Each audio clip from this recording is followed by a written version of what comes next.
A particularly harsh winter has left New York's hotel industry feeling under the weather.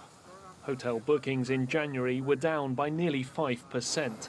A stronger dollar, making New York more expensive, also seems to have left tourists reluctant to brave the cold.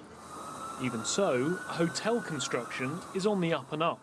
Across the city, 14,000 new rooms are being created. That's a 13% increase in rooms. So there's a real worry that supply will simply outstrip demand. But one of the world's largest real estate advisory groups, Jones Lang LaSalle, sees no lack of interest from one particular overseas market. We've seen an unprecedented amount of interest from Chinese investors. They consider investing into hospitality real estate in the U.S. and in New York in particular as a great hedge for inflation. So, they're securing long-term investments.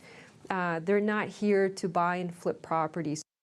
And that makes sense when you consider the growth of Chinese tourists to New York. The city's official tourism organization says nearly 650,000 Chinese tourists visited in 2013.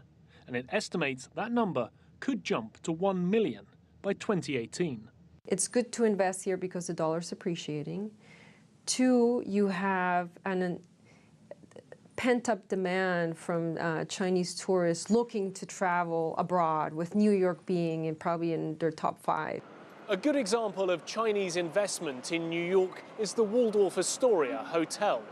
Last year, Anbang Insurance Group bought it for nearly $2 billion. Already, Anbang has plans to turn part of the iconic hotel into luxury apartments, thereby reducing its reliance on the tourist trade.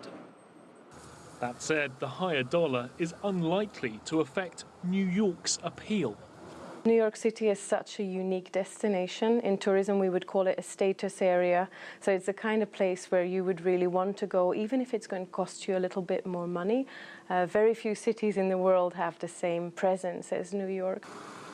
Rising dollar or not, Chinese investors and tourists don't seem to be getting cold feet.